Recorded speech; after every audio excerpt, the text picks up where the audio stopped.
Halo teman-teman sekalian, kita berjumpa lagi pada acara Journey of Faith and Fire. Hari ini kita akan berbicara mengenai beberapa level dari kasih atau cinta. Jadi kasih atau cinta ini kan sesuatu yang kita sering lihat ya di film atau dalam kehidupan sehari-hari. Tapi sebenarnya apa sih yang disebut cinta itu ya? Jadi kita lihat yang pertama ya. Ini disebutnya ludus. Ini level cinta yang pertama. Bahasa apa itu, Pak? Greek. Oh. Greek ya. Jadi dalam Greek itu ada cinta itu dibagi beberapa level. Oh. Ya, jadi berbeda dengan bahasa kita, bahkan bahasa Inggris ya. Bahasa Inggris juga love is love, bahasa kita cinta. Cuman kan ada fatherly love. Ya. Ya, ada yang orang tua, ada yang banyak macam ya. Kepada anak gitu ya. Nah, jadi ini bahasa dari Greek ya, dari bahasa Greek.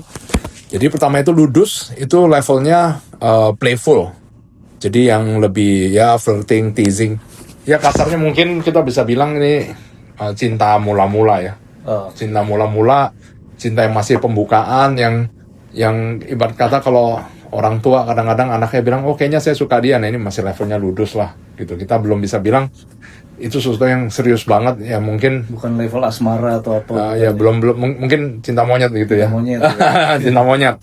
Nah, terus yang kedua itu storge atau tulisannya storge ya.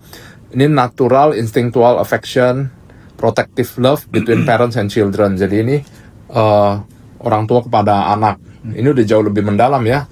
Jadi tapi walaupun begitu, kalau saya lihat kasih orang tua terhadap anak itu walaupun pada umumnya tanpa pamrih, tapi tetap aja ada kejadian di mana kadang-kadang ada orang tertentu yang mungkin bisa dibilang cinta ke anaknya itu dengan sedikit masih ada pilihan pamrihnya.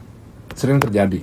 Jadi nanti waktu orang tuanya udah tua nih, nanti dibilang, lu anak udah gue gedein susah-susah, sekarang orang tua lu sakit, lu gak mau urusin. Nah kan sering kejadian begitu ya. So nah, itu kadang-kadang masuk ke level yang namanya katanya investasi tuh. Nah iya makanya, jadi kan, ya kan? Walaupun orang tua ke anak seharusnya kita benar-benar tulus, tapi kadang-kadang ya bisa jadi level kayak investasi juga dengan kondisi ya, dengan kondisi kejepit ya. Nah yang ketiga ini philia ya, deep friendship between between equals. Nah jadi equals ini artinya levelnya suami istri. Levelnya suami istri. Tapi sampai level ini pun kita masih give and take. Ya, masih ada give, ada take, kita ada meminta sesuatu yang timbal baliknya. Ya, ada suatu standar, ada suatu ada suatu ekspektasi dari cinta itu. Nah, terus Eros ini yang keempat ya, passionate. Ini udah sexual desire ya. Tapi di sini lucunya juga, name after the god of love of Greek ya, considered dangerous and intense. Jadi ini Eros ini cinta yang kelihatannya ya lebih berhubungan pada seperti lustful ya. Fisik tuh? Ya, physical ya, lustful. Physical. Nah, 4 level ini ya bagian dari cinta. Nah, sekarang kita akan bicara yang paling penting ya. Ini adalah cinta agape ya, highest form dari cinta itu dia selfless, unconditional, universal love for other, humanity or God. Sebenarnya kalau kita bisa belajar cinta itu sampai ke level agape, sebenarnya banyak masalah di dunia itu hilang. Hampir semua masalah ya. Kayaknya hampir semua masalah hilang. Ini ada satu contoh ya. Kadang-kadang kejadian dalam kehidupan sehari-hari itu cukup unik. Ini kejadian nyata. Jadi ada teman saya curhat sama saya. Dia kondisinya begini. Dia suami istri married gini. Ceritanya mungkin cukup klasik ya. Mertua sama mertua itu nggak gitu akur. Karena let's say satu mertua itu sering kayak campur tangan urusan rumah tangga dia. Hampir di semua family sometimes ada kejadian gitu ya. Begitu. Jadi si let's say kubu A ini sering dibilangnya kasarnya kepo.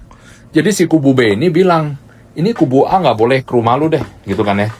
Nah, suatu hari karena lahirlah seorang baby boy tersayang nih. Nah, orang tua dari kubu A ini akhirnya datang ke rumah teman saya ini nih. Nah, mereka tuh udah wanti-wanti nggak boleh ngomong sama si kubu A nih. Jangan sampai situ tahu ya. Suatu hari orang tua yang dari kubu A ini datang ngobrol, pembantunya ngomong. kejadian kan.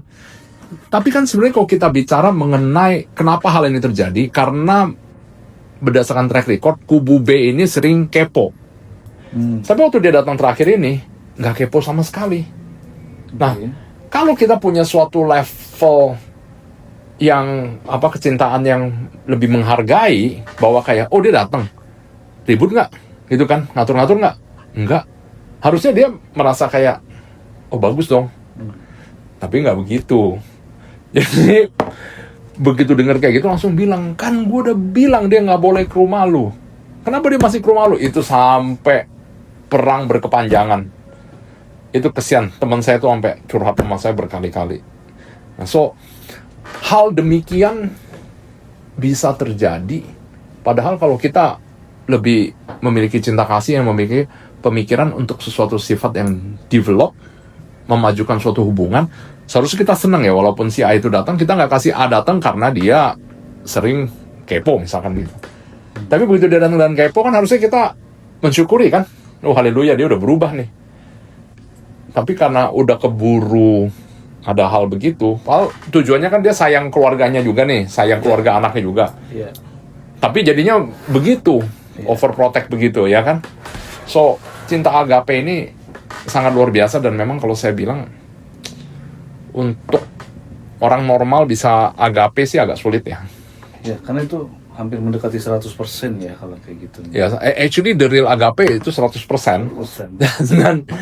Dan kelihatannya kapasitas manusia untuk bisa mencintai dan nggak ada minta timbal balik, tidak ada expectation loh. I think memang itu titik di mana benar-benar membutuhkan Tuhan sih. Only our Lord Jesus yang bisa sampai 100%. Kan? I think dalam penjelasannya Apostol Paul itu juga cukup menarik. Dia juga ada bicara mengenai cinta ya. Itu mungkin kalau kita lihat kita bisa lihat di ini di film Apostol Paul. Ada titik di mana Lukas itu mulai dia ngedrop. Dia sampai bilang gimana caranya kita mencintai saat orang-orang Kristen itu di saat itu Kristus itu dibakar di pinggir jalan setiap hari, dipersekusi. Nah, di saat itu Santo Paulus berbicara soal cinta. Dia bilang, apa kamu mau menyerah? Ya kan? Sementara Tuhan kita itu mencintai. Dia bilang di sini, love that suffers long. Waktu saya dengar kata-kata itu, langsung saya di depan TV saya nangis, walaupun nggak ada yang anak istri saya ngeliat, kenapa bapak gua tonton nangis? Karena love that suffers long itu kita udah siap. Love that suffers long and is kind and is not envy, ya, and is not puffed up. Jadi nggak sombong, jadi patient, sabar, kind, tidak envy, tidak menyombongkan diri, dan tidak proud. It's a very true kind of love. Makanya dengan level cinta seperti inilah yang sebenarnya diminta untuk umat Kristen ini jalanin nih. It is, kata love itu yang sedalam itu is not easy to do. Gue rasa benar, karena gini ya, kalau tadi dari sebut tempat di atas itu ya, apalagi yang pertama tadi itu kan ludus ya, cinta monyet ya, ludus, atau yang torch ya, dua ketiga tuh yang cinta sesama ya, eros ya. Dari zaman dewa dewi, kepercayaan masih dewa dewi aja nggak ada yang sampai ke nomor 5 tadi. Iya, itu dia. Apalagi gua rasa nomor 5 itu ya, kalau orang sudah melepas semuanya kali ya, baru dia melepas istilahnya keduniawian, keserakahannya, kegridiannya, atau hal yang berhubungan dengan ekonominya gitu. Mungkin baru bisa mencapai itu kali. Contohnya aja kayak mohon maaf itu Siddhartha Gautama ya, yang pemimpin Buddha kan, dia melepas itu semua, dia cari kesempurnaan, dan itu kan berarti udah sampai ke level itu. Dan dia sendiri kan tadinya pangeran. Tadinya orang kaya kan? Iya, pangeran. Nggak main-main dia. Tapi dia tidak menyukai dengan adanya kasta. Betul. Dan bayangin, jadi biasa kan orang yang nggak suka kasta orang yang di bawah kan. Betul. Ini orang yang di atas, dia merasakan ketidakadilan dari kasta itu. Iya.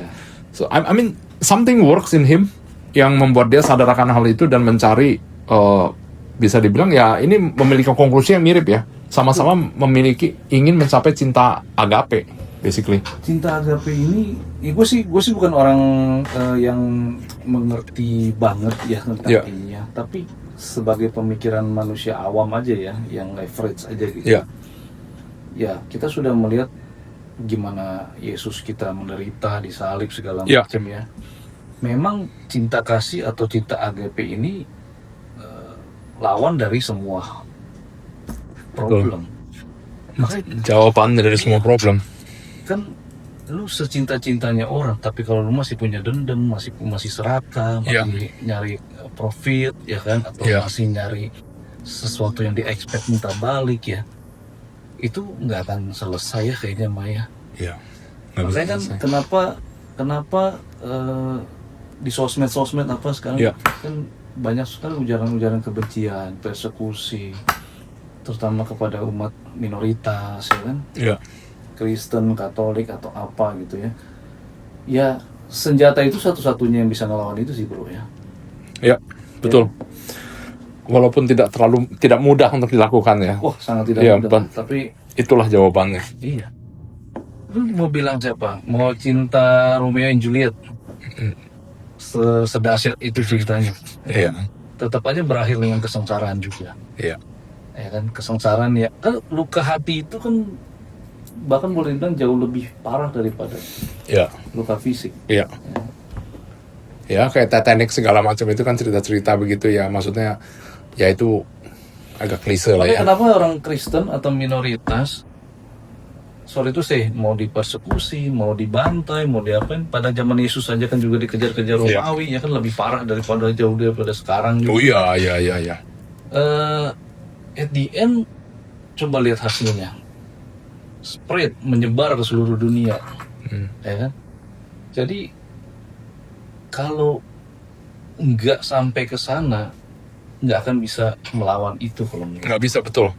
Kalau di saat itu waktu jam di saat itu misalnya nih ya, ini omong kosong lah ya, misalnya perang jadinya ribut, nggak habis, nggak selesai, nggak ada tuh Kristiani, nggak ada. Melawannya Romawi waktu itu. habis dia, habis.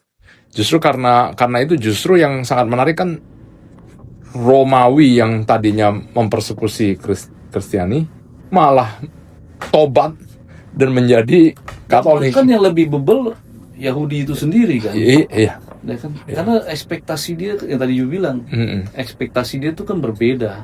Ya kan. Dia pikir kan Mesias itu yang Musa, Elia. Ya, yang punya kekuatan, yang punya bala tentara bisa mengalahkan Romawi dan sebagainya. Ya kan? Itu yang mereka cari. Sampai sekarang ekspektasi itu tidak berubah, betul. Dan belum tercapai. Mau sampai kapan tidak akan tercapai? Karena dia masih ada tadi yang dibilang, masih mengharapkan sesuatu. Ya. Dan artinya mereka tidak begitu percaya dan tidak percaya bahkan dengan solusi cinta kasih. Mereka masih punya solusi force by force. Betul. Seperti zaman itu Musa Meli ya. Betul. Itu yang mereka pikirkan akan ada suatu pemimpin yang begitu luar biasa yang mendobrak semua itu. Saya pernah dengar satu mungkin podcast atau YouTube atau apa gitu ya. Koreksi kalau saya salah ya. Mesias yang diharapkan oleh bangsa Yahudi itu kan Mesias yang tadi punya powerful, duniawian segala macam. Bahkan sampai setelah zaman Yesus wafat dan bangkit mereka masih mengharapkan itu. Dan bahkan ada satu tokoh dulu namanya Simon Bar-Kokhba. Oh, yang memberontak melawan Romawi kan? Cukup. Itu yang dipercaya Mesias menurut imam Yahudi saat itu gitu. Dan berhasil dia mengalahkan Romawi. Mereka berhasil mengalahkan Romawi, tapi umurnya tidak panjang. Begitu Romawi dikalahkan, nggak lama tuh Hadrianus Kaisar Hadrian itu kan malah membantai mereka lagi. Iya, maksudnya menang perang sekali dua kali lah ya. Dan That's it gitu. Hancur. Terus mereka malah diasingkan kan, karena kondisinya terlalu rusuh. Iya. Ya memang itu yang bukan begitu caranya sebenarnya. Yang dimaksud dari Kristus ini justru karena sangat berbeda dengan approach mereka di Perjanjian Lama ya. Betul. Nah, jadi di Perjanjian Lama itu memang mengenai cinta kasih itu tidak terlalu keluar. Nah, makanya karena banyak ini ya, karena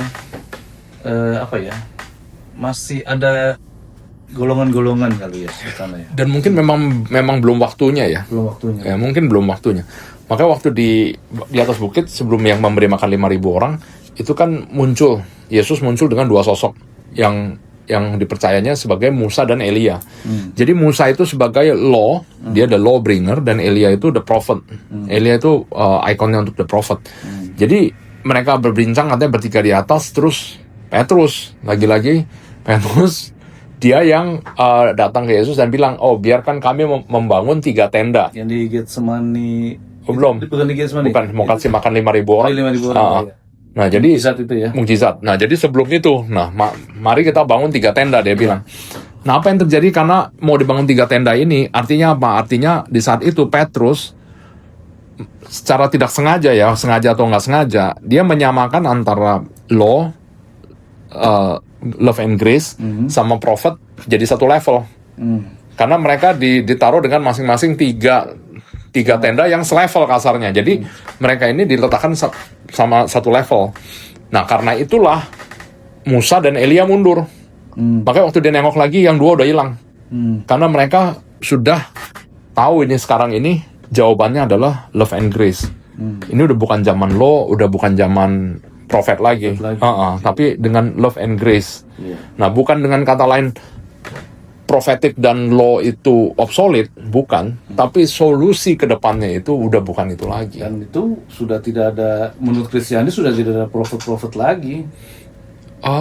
Only Jesus kan? Ya. Karena sudah ada Yesusnya kan di sana. Udah ada Yesusnya, betul. Kan? Sebagai solusinya nih. Betul. Ya, jadi di saat itu kita udah bisa mengambil kesimpulan bahwa di saat itulah grace and love itu mengovertake dari law dan dari prophetic.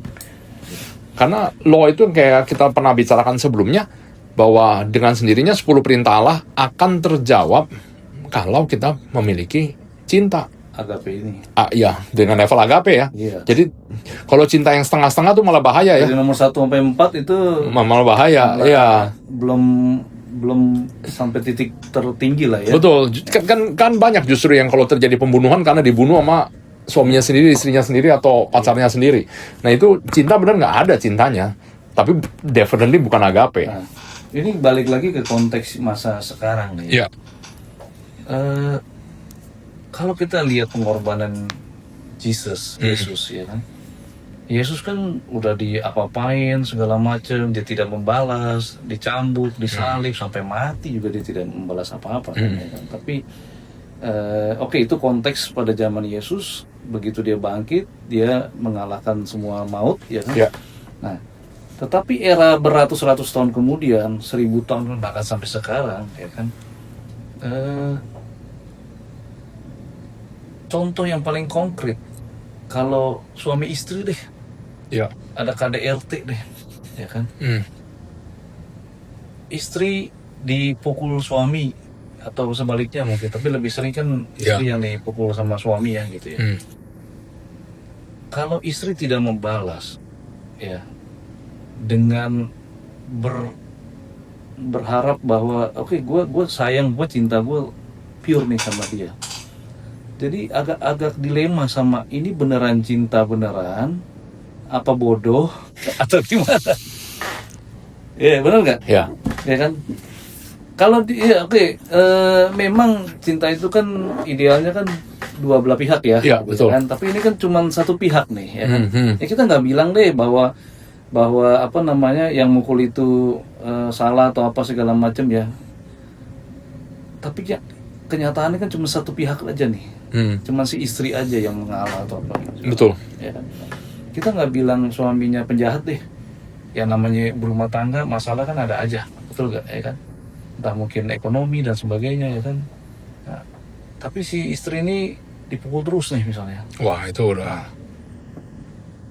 Itu kan udah bukan, ya even si istrinya ini level cinta keberapa sih sebetulnya? Nggak mungkin kelima kan? Atau kelima? Nggak juga kan? Nggak juga ya kan?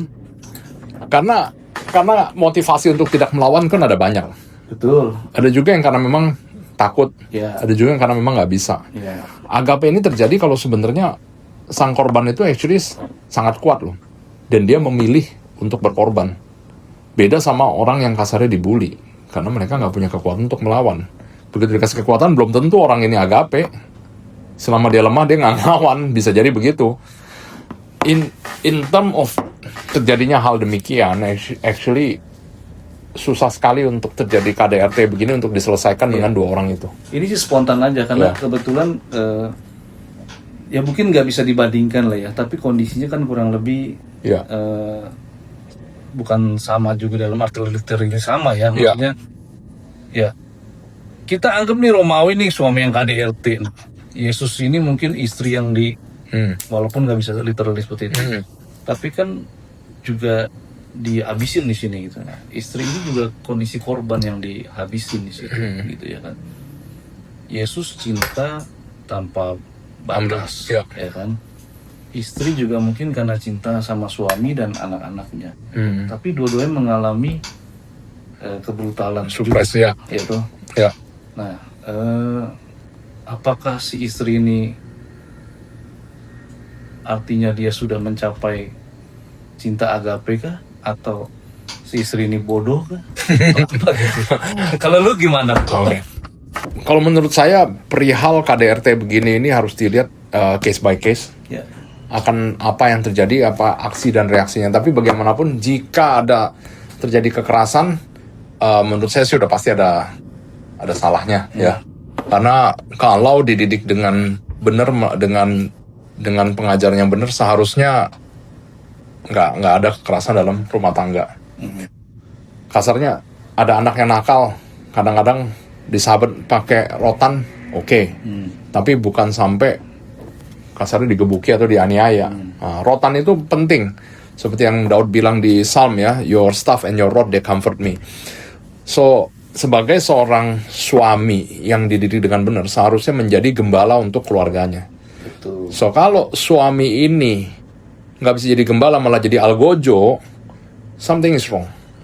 Dan sedangkan si istri yang disupres, yang mengerikan adalah kalau si istri ini tidak memiliki cukup mental power atau otoritas yang cukup kuat untuk bisa lepas dari cengkraman ini. Dan seringkali orang yang bisa dibilang memiliki sifat bully ini, mereka pinter juga loh. Mereka tahu cara bermainnya untuk membuat si perempuan ini makin down, makin nggak berani ngelawan. Nah, ini ada sesuatu cycle yang harus di break. Jadi nggak bisa, they need outside help. So the very simple equationnya is the wife is stupid or saya nggak melihat ini, belum, menurut saya dalam kondisi KDRT ini belum tentu akan adanya suatu bentuk cinta yang mendalam loh. Belum tentu. Belum tentu. Yang pasti terjadi kekerasannya, yang pasti terjadi suatu bentuk manipulasi dan fisikal. Belum tentu ketulusan. Belum tentu. Bisa jadi karena manipulasi dan takut. Betul. Nah itu bahaya. Ini yang mungkin kita perlu cerna lebih dalam ya. Iya, betul. Itu ada perbedaannya tuh. Ada bedanya. Ada bedanya tuh, ya kan. Bisa aja dipendam, bisa ditahan, yang berarti bukan ketulusan juga. Iya, belum tentu. Iya kan. Begitu karena dikasih kekuatan, dia gimana? Bisa jadi itu malah menciptakan efek gunung es. Iya. Dan dendam yang bahkan dipendam-pendam suatu saat bisa jadi masalah besar kan.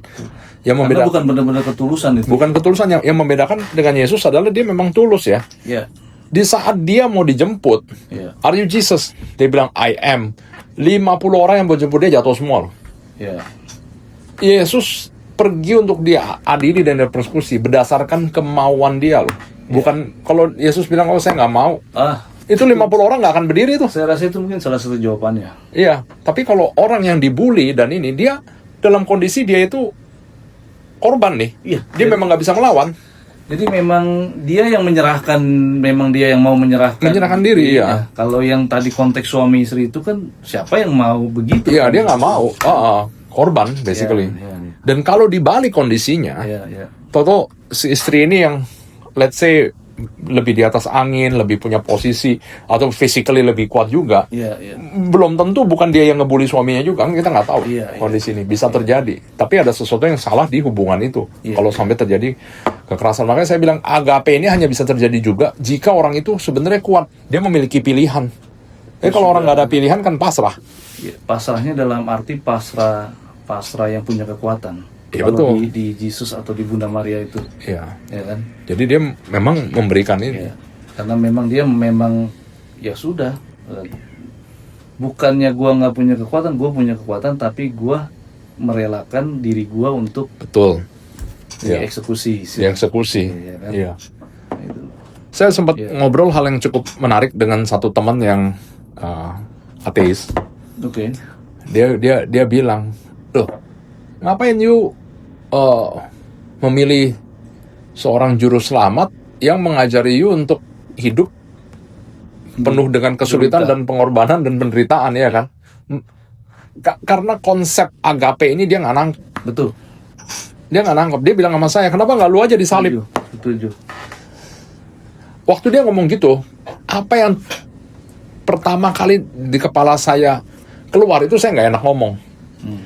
Kenapa? Karena yang pertama keluar di benak saya itu adalah saya nggak worthy untuk disalib.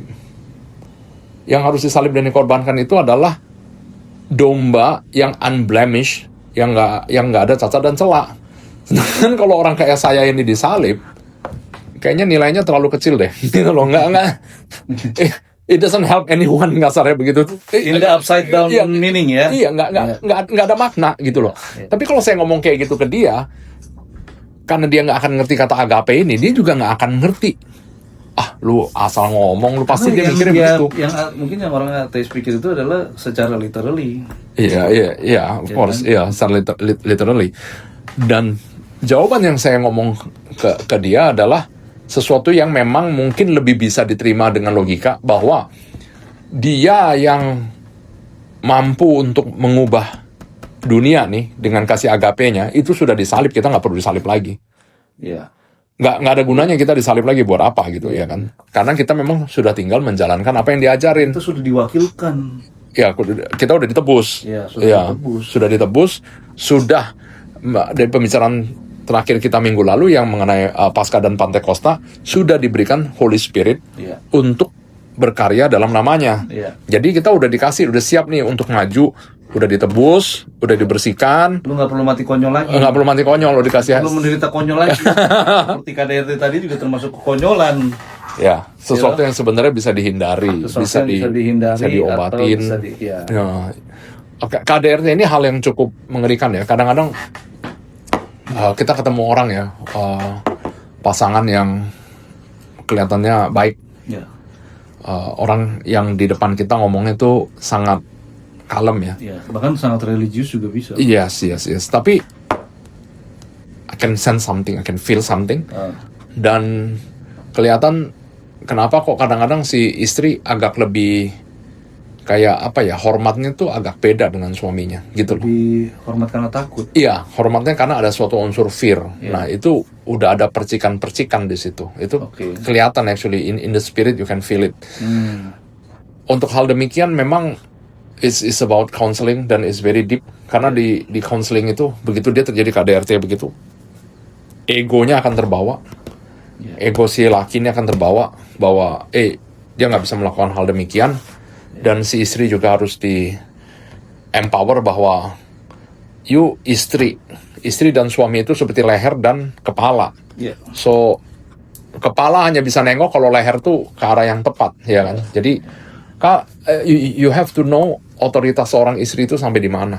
Dan suami dan istri harus memiliki satu, mereka jadi suami istri karena mereka udah punya covenant.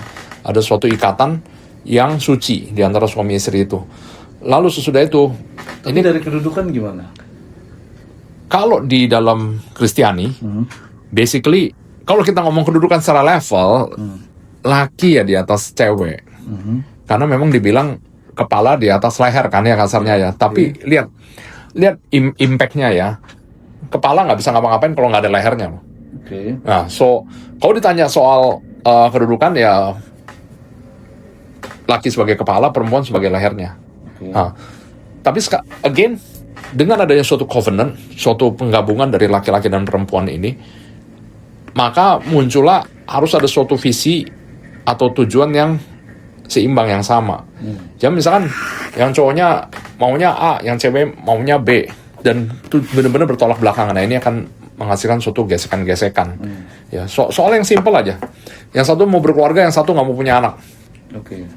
Hal begitu bisa jadi banyak masalah, ya kan? Hal begitu bisa jadi masalah. Nah, hal demikian sulit untuk bisa diobatin hanya dengan dua orang yang ternyata kayak kasarnya, wah udah keburu nyemplung nih. Tiba-tiba kita nggak sesuai mengenai beberapa hal. Menurut saya itu pentingnya komunitas. Dan komunitas yang tidak judging, komunitas yang lebih dewasa. Dari kedewasaan dalam mencintai ya, kayak tadi itu ya 1, 2, 3, 4, 5 itu udah ultimate lah. Nah, minimum yang bisa dibilang sebagai komunitas ini lebih baik juga orang-orang yang sudah berkeluarga, udah melalui asam garam ya. Kalau misalnya orang udah married ketemunya sama orang yang baru pacaran kan nggak mungkin bisa ngomong, nggak nyambung, masalahnya nggak akan ngerti. Harus yang udah pengalaman, mereka bicara counseling dan ini harus terjadi perubahan dari dalam melalui kasih Kristus itu. Kalau misalnya kita lagi ngomong masalah cinta nih ya. Kita ngomong cinta pasangan deh, yang paling dasar dan paling dipertanyakan seluruh orang deh, kebanyakan orang. Kalau berbeda keyakinan?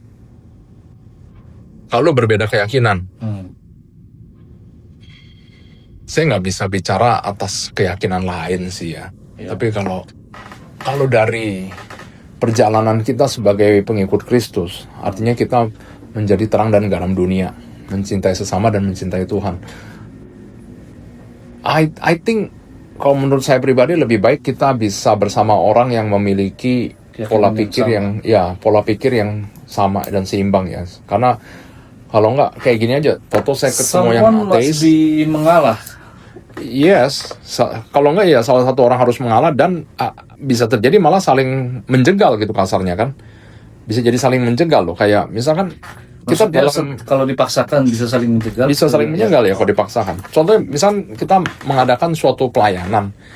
Pelayanan itu udah keluar waktu, keluar uang, keluar semangat, belum lagi kadang-kadang mau tolong orang, malahan orang yang mau ditolong itu tipe yang malah mau narik kita ke dalam lubang.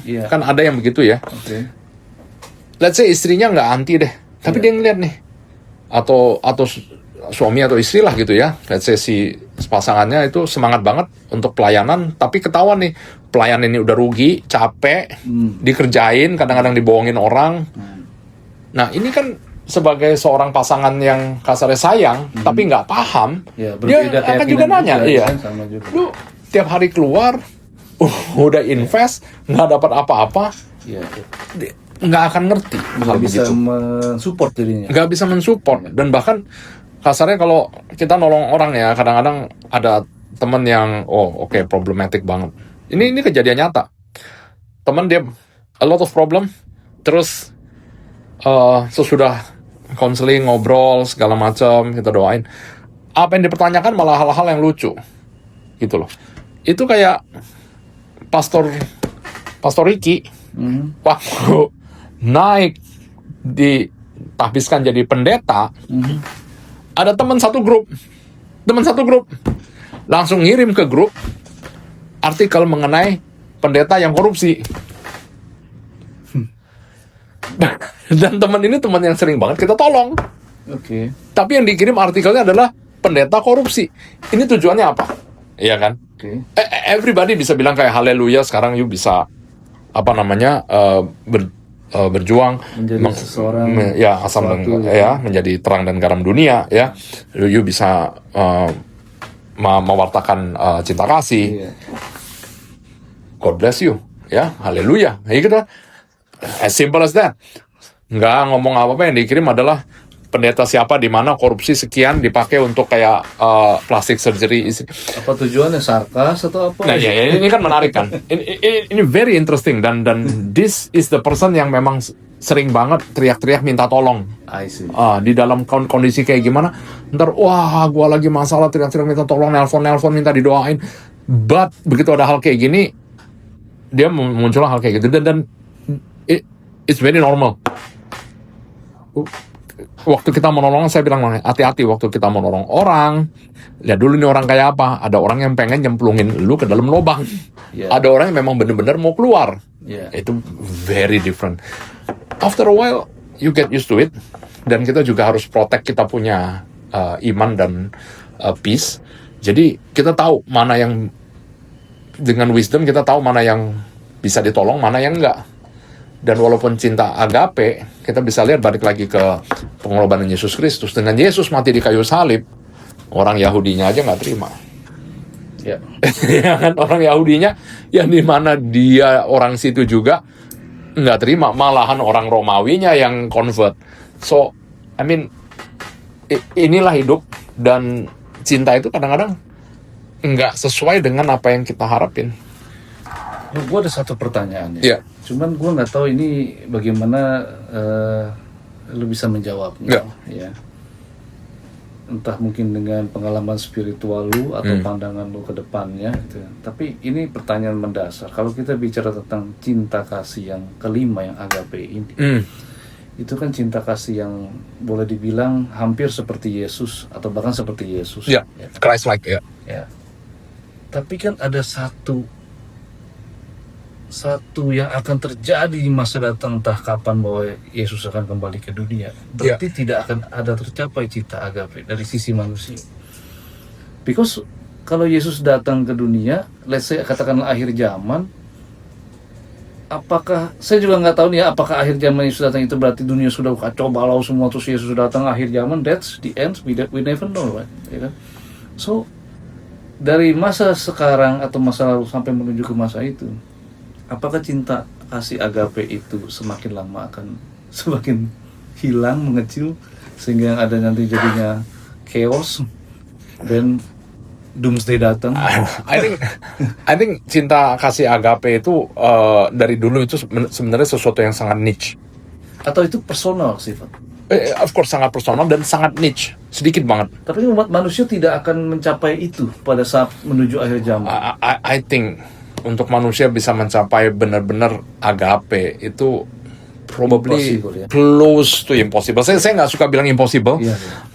Probably possible, but I think it's close to impossible. Sepertinya impossible. Tapi again, kalau kita nggak ada suatu inspirasi, kita nggak ada jalan untuk kita jalanin. Kalau kita nggak lihat kayak, hey, ini Yesus sudah turun dan memberikan kita contoh cinta agape. Kalau nggak ada suatu inspirasi itu, kita bahkan nggak tahu kita mau kemana.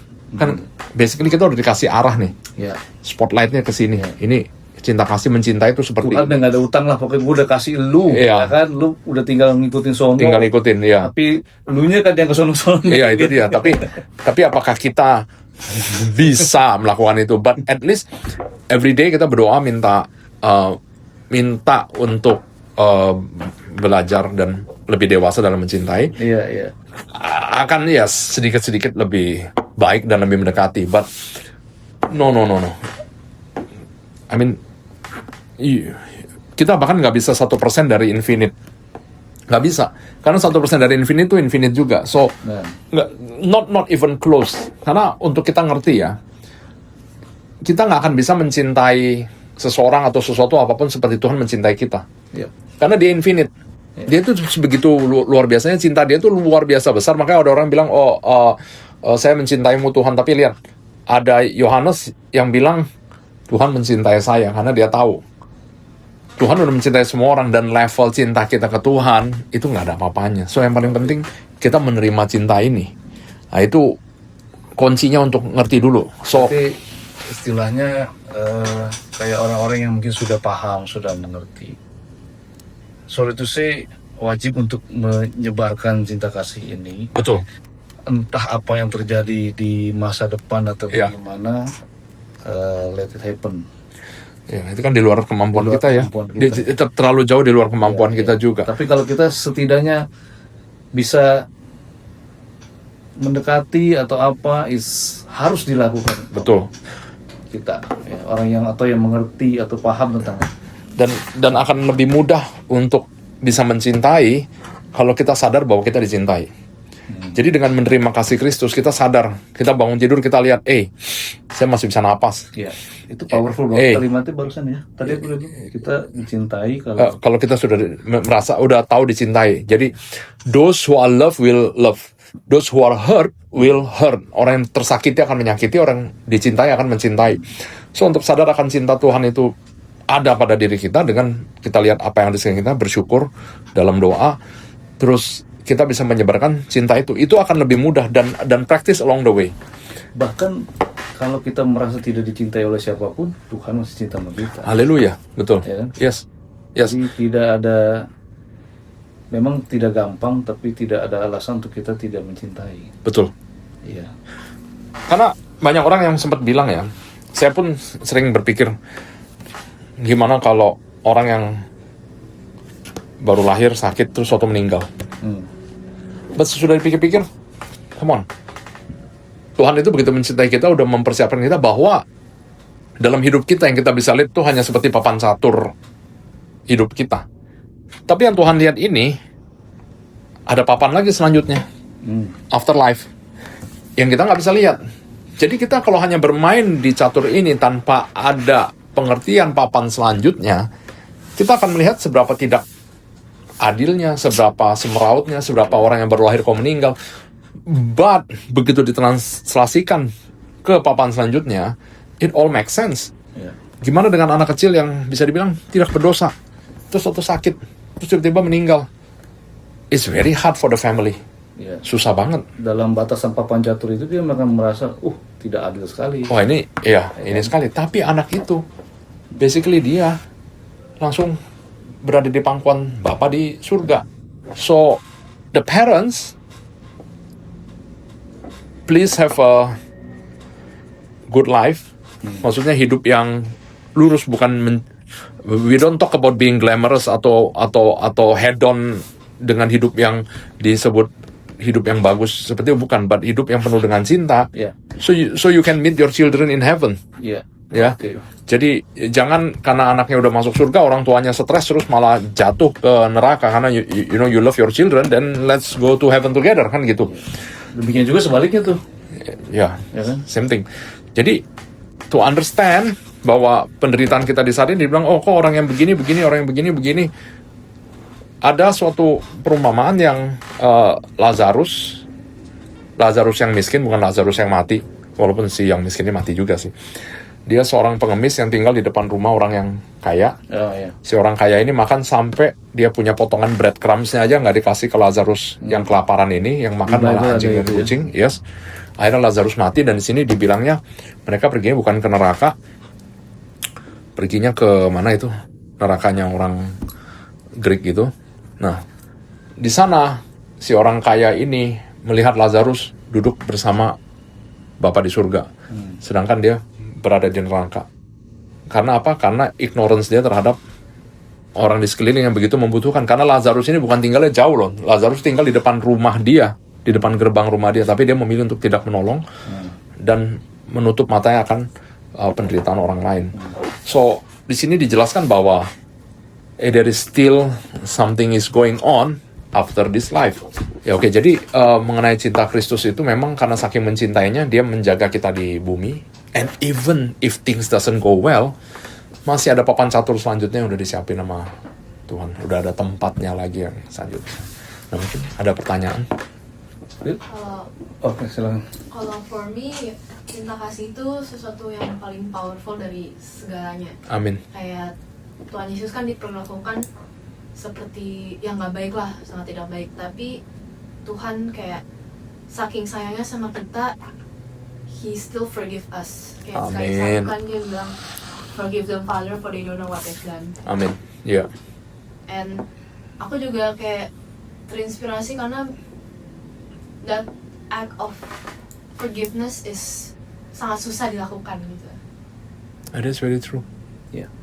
Aku nonton juga nih di TikTok ini there's this serial killer named Gary Ridgway.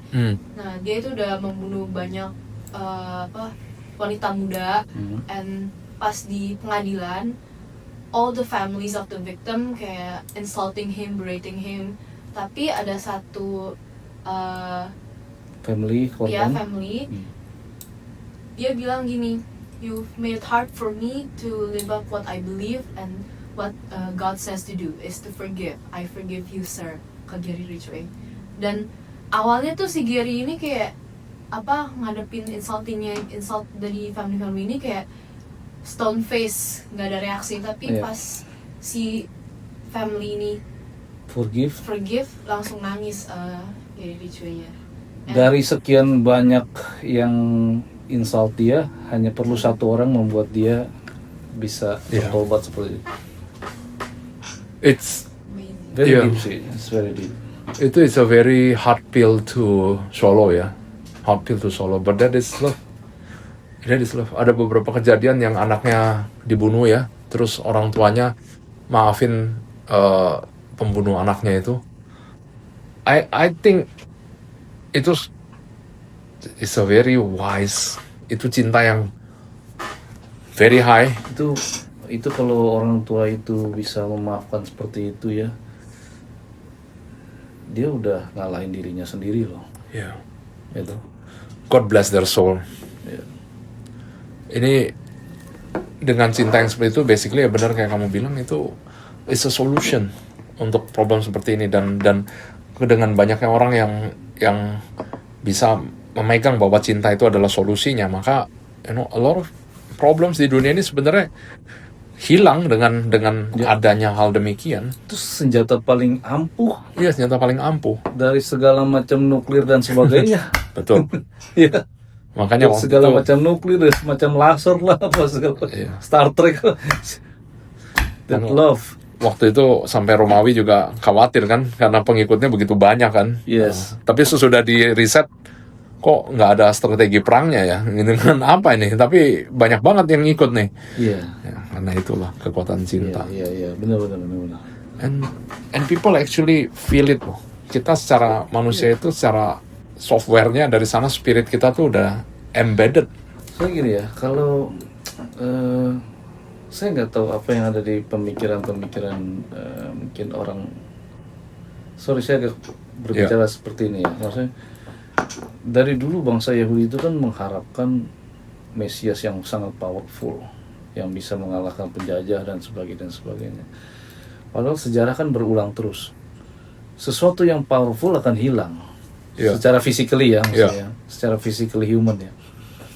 Ini mau bicara siapa? Hitler, Genghis Khan, Alexander the Great, ya kan, kaisar-kaisar Romawi, ya, atau Qin Shi Huang sekalipun, ya kan. Sepowerful duniawi mereka, tetap aja mereka mengecil lagi. Iya. Hilang semuanya ya. Betul. But Jesus waktu datang ke dunia, waktu dilahirkan, he has nobody, only punya 12 apostles, ya. Dan dia mengajar, makin dewasa dia mengajar segala macam, pengikutnya makin banyak. Bahkan sampai dianya dibunuh, disalib, wafat. And then we can see that pengikutnya sekarang termasuk salah satu yang paling banyak. Ya kan? Lebih dari 1 miliar. Yes. Ini berbanding terbalik antara force power humanity sama force powernya Jesus. Iya. Gila ya. Karena itu truth ya. Truth, suatu kebenaran, bahwa cinta kasih itu adalah suatu kebenaran yang sangat mendasar. Dan itu kunci dari damai, kunci dari peace. Jadi it is undeniable. Itu adalah kekuatan yang membangun. Cinta itu kekuatan yang membangun, bukan sesuatu kekuatan yang destruktif. Kalau pemimpin sebelumnya itu rata-rata kekuatan yang destruktif. Iya. Force power manusia. Force power manusia. Dan Yesus pun pernah bilang, mereka yang hidup dari pedang akan jatuh dengan pedang kan. Yes. Makanya Petrus buang pedang itu. Ngapain bawa pedang? Berarti sekarang yang main dengan rudal akan jatuh dengan rudal. Ya, basically begitu. Makanya untungnya, amin, haleluya, nggak ada yang lempar rudal ya. Kalau ada yang lempar rudal, dia akan jatuh dengan rudal juga. So, ya itu mengenai itu menarik ya. Cinta ya. Ya, itu Dan cinta itu adalah, kalau menurut saya adalah salah satu misi yang paling penting. Sering saya ngobrol sama teman-teman, saya nggak peduli, bahkan saya bisa bilang sama mereka, saya nggak peduli you berdoa atau enggak, saya nggak peduli. Tapi dalam hati lu ada cinta kasih atau enggak? Iya. Soal itu saya gini aja, saya lihat misalnya orang ya, dia habis ngomong banyak soal apalah, dia nolong apalah, dia boasting mengenai apa. Terus waktu dia jalan, dia lihat ada anak kucing terus ditendang sama dia. Soal itu saya ngeliat kayak gitu langsung kayak, I don't think so. Kalau lu melakukan hal yang seperti itu ke makhluk yang lemah dan tidak bisa melawan, there is something in you. Iya. Karena the real love itu justru mencintai yang lemah lebih daripada mencintai yang kuat. Yesus datang untuk orang yang sakit dan berdosa, orang-orang yang kusta yang nggak bisa berdiri, dan justru yang melawan dia orang-orang yang kuat, pemimpin-pemimpin tinggi. Yeah. So, if orang itu baik terhadap sesuatu yang kuat, belum tentu. Apalagi boastful. Tapi kalau dia bisa memperlakukan ciptaan Tuhan yang nggak mampu melawan sama sekali dengan kasih sayang, I can see that, gitu loh. Cinta kasih itu demikian untuk sesuatu yang nggak bisa membalas. Kucing kalau kita kasih makan juga, dia bisa apa sih? Gitu kan, nggak mungkin suatu hari dia datang kita bawain proyek, kan nggak mungkin. Ya kan, nggak mungkin dia bisa balas. Iya. But sebagai makhluk hidup, mereka merasakan cinta itu, dan itu bagian dari kita yang, because we are loved dan kita dijaga, maka kita membantu menjaga yang lebih lemah, yang membutuhkan. Bahkan ya, kalau gue bilang ya, cinta ini kecil tapi besar, ya, dan bisa juga besar tapi kecil. Ya, contoh misalnya kasih makan kucing, Ya. terlihat sepele kecil kan, tapi itu sebetulnya besar, Ya. ya kan, meaningnya besar. Tapi kayak yang you bilang tadi, lu berdoa terlihat seperti lu cinta sesama, umat, teman, semua, tapi lu lihat kucing lu tendang, jebret. Iya. Kebalikannya kan justru. Kebalikannya. Dan pembicaraan tadi menarik ya. Ada kata-kata God use the small to defeat the big. Seperti Daud mengalahkan Goliat, ya. Tuhan seringkali menggunakan sesuatu yang kelihatannya kecil untuk ngalahin sesuatu yang besar. So, cinta itu, I guess yes, in a way kita bisa bilang itu bukan sesuatu yang kelihatannya bombastik. Bukan kelihatannya kayak, oh Musa ngebelah laut. No. Cinta itu, kita ngelihat orang yang membutuhkan, kita bantu. Kita ngelihat orang yang butuh bantuan untuk didoakan, atau mentally sometimes mereka hanya butuh didengarkan. Yep. So we spend time dan dengerin. Kita nggak bikin mobil atau nggak bikin roket keluar angkasa. Kita nggak bikin hal begitu. Just listen, hadir, present, mendoakan. It looks very small kan? Iya kan? It looks small kan? But God bless, very big impact. Yes. Saya melihat dengan mata kepala saya sendiri, many life itu berubah, dan berubah secara fundamental. So itu really God bless with love. Ini menarik, satu lagi ya, mungkin sebelum akhir ya, bahwa cinta itu ya, kayak you bilang, ada masalah kita dengarkan, itu bisa jadi pertolongan yang sangat besar buat mereka. Ya kan? Yesus juga memberikan kehendak bebas pada manusia, ya kan? Yang Tuhan tidak mau adalah sebegitu lu jatuhnya sehingga lu memutuskan untuk, sorry to say, mungkin yang ini ada yang depresi apa segala macam sampai suicide. Tapi dengan cinta itu, hal itu bisa tercegah. Iya. Jadi dia yang tadinya mungkin kalau dia ambil jalan yang salah, kemudian dia bunuh diri, akhirnya dia masuk hell. Tapi dengan cinta, mungkin hanya sekedar mendengarkan, kemudian berkonsultasi dan sebagainya, itu mencegah kehendak bebas dia mengambil langkah yang salah. Betul. Ya. It's a very big impact. Orang bisa kayak dibilang ya, suicide. Bisa juga dia menjadi dengan bisikan setan, dia menyalahkan segalanya ke Tuhan. Banyak yang begitu. Jadi karena sesuatu yang disebut kepahitan, dia menyalahkan segalanya ke Tuhan. Kalau kita ngomong secara logikanya, you bisa salahin segala sesuatu ke Tuhan. Do you remember akan adanya devil? Apakah di belakang layar you nggak sadar akan adanya devil? And then, and then you want to put everything on God. Why you blame God? lu nggak memperhitungkan bahwa adanya setan di belakang ya yang bisikin lu tiap hari. So at that time memang kelompok-kelompok itu very important. That's why kita sering bicara ya mengenai misi Kristus, cinta kasih, pengorbanan. Karena tanpa adanya pocket-pocket ini, tanpa adanya orang yang menyentuh satu sama lain, itu very difficult. Kayak kita, saya cerita sedikit, yang sekitar 3 minggu lalu, saya ketemu teman yang dia punya suatu pola pikir yang sebenarnya positif sebenarnya. Dia mau sesuatu itu lebih baik. Tapi dia ngelihat dengan semua dunia yang porak-poranda ini, dan mungkin dengan bisikan-bisikan, dia menyalahkan Tuhan. Kayak Tuhan, kenapa dunia kayak begini? Badan pembicaraan ini, kita balik lagi. Tuhan menghargai apa yang disebut dengan pilihan bebas manusia. Dengan manusia ini, kalau banyak yang menggunakan pilihan bebasnya untuk sesuatu yang negatif, sudah was negatif kan?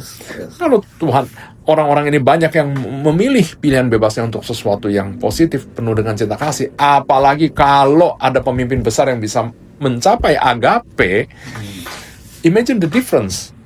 Ya kan? Dan saya bilang, we cannot blame the world. Tuhan udah kasih kita otoritas.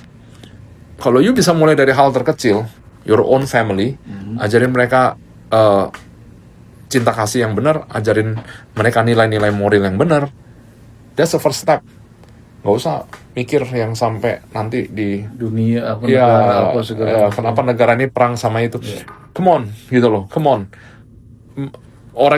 Orang yang menurut kita paling hebat yang ada di nomor telepon kita juga nggak bisa apa-apa, begitu ya kan? Nggak bisa apa-apa. Begitu si A bilang saya mau perang sama si B, terus kita bisa itu nelfon saya, Pak, berhentiin tuh perang. Nggak bisa. But we can change sesuatu yang di level kita. And start with that. Dan kan kita lihat sendiri ya, kayak Pastor Ricky itu ya, dari yang tadinya dari mana terus berubah dan sekarang pelayanan. So you see ada perubahan. Kita ada teman-teman yang punya satu laci jimat, ya, bertobat dan berdoa. Ada lagi yang punya susuk apa di sini, gitu. Ya, jujur, ada susuk apa di sini. Dia pernah pakai waktu ketemu sama saya. Dia bilang ini saya panas. Gue bilang ya lu pasang sesuatu di situ ya. Wah, diem dia langsung. Jadi, and then mereka ini jadi orang-orang yang sekarang almost everyday sharing Bible sama tim. So I mean look at that. It's beautiful. Orang-orang yang tadinya pergi belajar hal-hal demikian, mungkin karena satu hal dan lain, karena bisnis, karena percintaan dan segala macam, lagi-lagi kata-kata cinta ya. And then now they understand more about love. Hidupnya nggak benar-benar berubah amat sebenarnya, tapi pola pandang mereka terhadap hidup berubah total. Itu menentukan pilihan pilihan apa yang mau diambil. Betul. Karena prioritasnya jadi berubah. So now dengan hal yang tetap mirip-mirip aja, I mean, mobilnya nggak tiba-tiba jadi kayak gimana, rumahnya nggak jadi toto jadi ada 5, nggak, tetap aja begitu, masih begitu-begitu aja, but mereka jadi jauh lebih positif. Mereka jadi sekelompok orang yang thankful, bisa mendengarkan orang lain, bisa berbagi kasih. So I guess that's beautiful. Small but beautiful. Baik ya. Oke. Very good. Ini cukup menarik untuk pembahasan cinta kasih ini, luas. Amin. Kecil, besar, luas. Amin, haleluya. Beautiful. Baik, kalau gitu teman-teman sekalian, so sesuai dengan pembahasan hari ini, berarti bahwa Yesus datang ke dunia untuk membagikan cinta dan kasih yang begitu mendalam. Dia mengatakan bahwa hanya melalui aku engkau bisa mencapai kerajaan surga. Menurut pendapat saya yang disebut dengan aku, Yesus katakan aku adalah melalui cinta kasih. So, mulailah lebih bercinta kasih. Saya tutup satu kalimat yang saya ingat, Congregavit nos in unum Christi amor. Apa itu? Gimana? Cinta kasih Tuhan yang mempersatukan kita. Amin, haleluya. Baik teman-teman sekalian, sampai jumpa minggu depan. See you, thank you.